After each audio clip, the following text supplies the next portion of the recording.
Hello guys and welcome back. This is Taz 101 Saga. Today we're going to be looking at a Soviet F1 fragmentation grenade.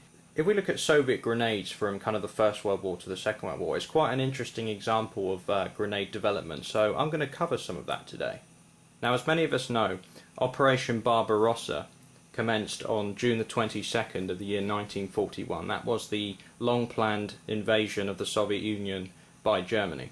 At the beginning of the war, the Soviets were basically equipped with a grenade known as the Model 1933. This is an RGD-33, it's also abbreviated to.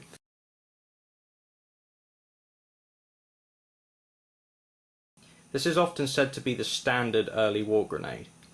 This grenade itself was actually intended to replace the Model 1914/30, which is obviously, as the name suggests, a grenade left over from the First World War, which was slightly modified in 1930 to try and improve its design.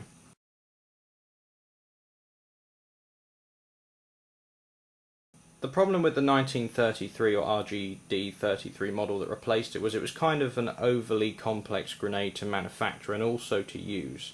It had an overly complex firing system. Just to give you an idea of how complex it was, to actually activate the grenade you had to pull the head away from the handle against spring pressure, rotate a half turns and slide a safety bar to the left. When thrown, an inertia mechanism arms the impact fuse. So we're talking about a relatively short service life here. It came in 1933, but it was used extensively in the early part of the war, along with some old stocks of Model 1914/30, the revision of the First World War grenade. Problem with both these grenades is the 1914 stocks were drying up because they were no longer produced, and the 1933 model, as I've just explained, was a very complicated grenade to manufacture, and they could not manufacture it in the quantities that they desired. So what they basically came up with in the end was what you see before you. This is actually an F1 grenade. Now, this design is not strictly Russian. This actually dates back to the French F1 grenade, which actually entered service in the First World War and was first used in combat in May 1915.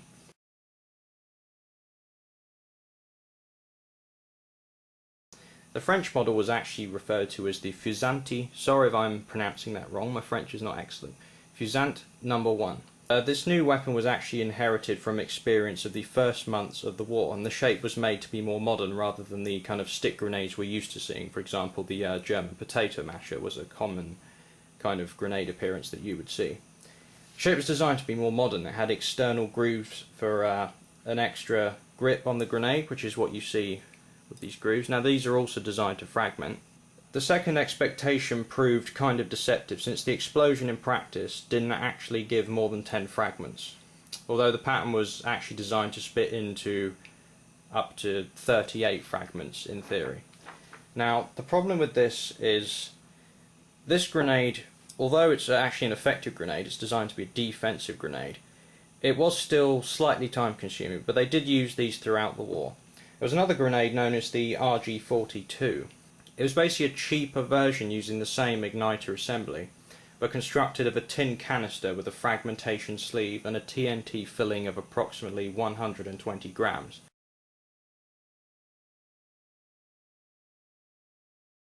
Now, out of the research I've done, I've unfortunately not been able to pinpoint an exact date for when the F1 actually entered Soviet production, but it's thought to be sometime during the Second World War, as opposed to before it. Now, many French F1 grenades were actually supplied to the White Army during the Russian Civil War in the early 20s, so this is probably where they actually took a liking to the grenade in the first place. The F1 design itself was actually very widespread in the first half of the 20th century. It was used by armies of France, Great Britain, United States, Imperial Russia, later Soviet Russia, Finland and others. And they reckon that over 60 million grenades were produced over 25 years from around 1915 to 1940. So that's a hell of a lot of F1 pattern grenades.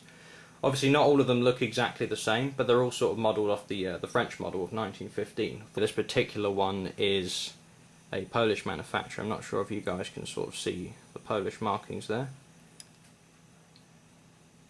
These are kind of serial numbers and possibly dates. I'm not entirely sure what they relate to. This is the striker assembly or the fuse assembly. And what basically happens is, obviously the container itself, the shell, is actually filled with explosives. And inside this little container up here is housed the pin and obviously the spoon. The way this grenade is activated is pretty much like any other of sort of the pineapple or the defensive type.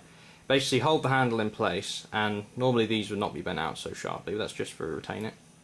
Obviously this is an inert hollow deactivated grenade, but the pin will still come out and the spoon will still fly off, although you've got to reassemble it also. I'm not going to do it on camera, but you would actually just pull the pin, and basically as soon as you release the handle, there is a small spring up here which is compressed above the striker. That then expands, and as it launches down the tube into the delay fuse, starting a 4 to 5 second burn, 4 2 seconds roughly, it's going to flick the spoon off axially as opposed to radially, where most grenades are.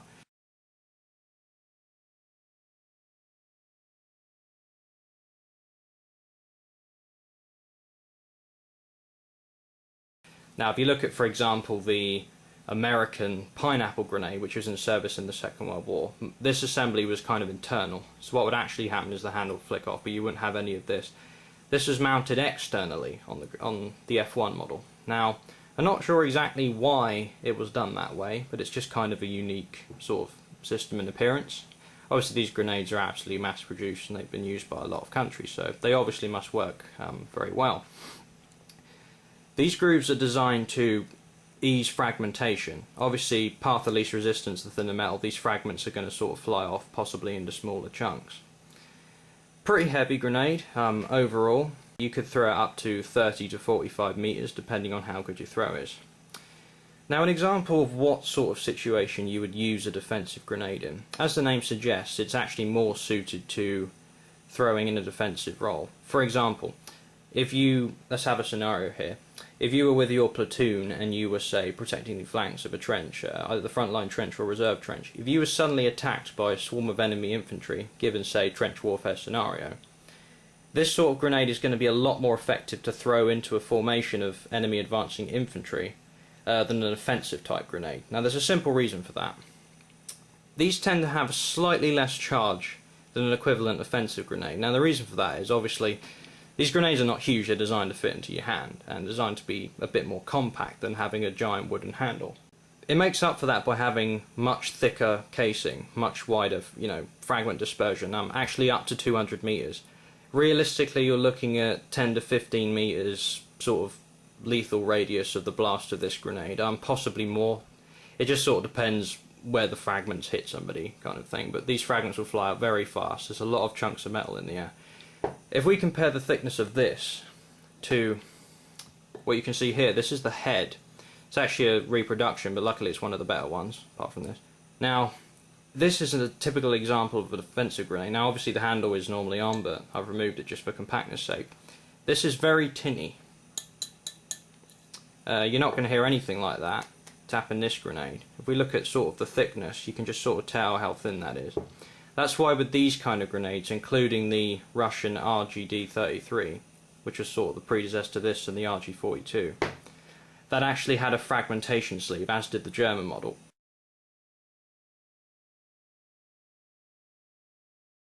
What they did in the end, instead of making these more complex sort of offensive grenades with the sleeves, they just went to like a defensive type.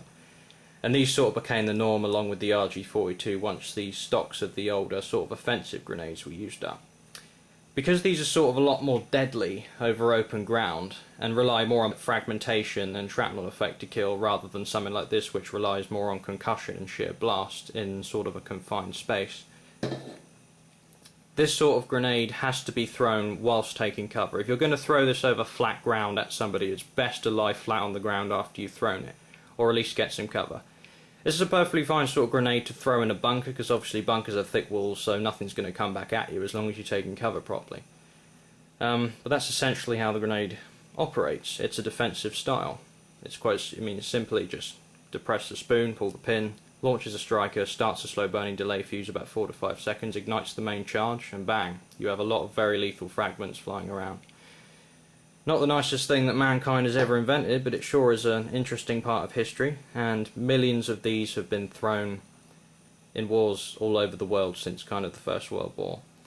The Russians kept this sort of external design in the RGD-5, which is post-war grenade. I have that coming up on screen now.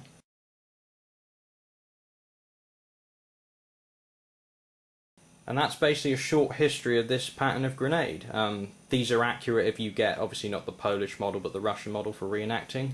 They possibly make reproduction RG42 and RGD33 grenades as well. The originals seem to be quite scarce, I don't see many. This of course is an original grenade, but it's a practice, so it wasn't actually intended to be used in combat, which makes it ideal for collectors and such. If you really wanted, you could just paint over this band and make it sort of a black or a dark green colour, but I like to keep things the way they are. So that's it for the video for now, guys. If you've got any questions, feel free to post them in the comments. Thanks very much for watching, and please feel free to rate, comment or subscribe. Thanks for watching, guys. Thanks a lot.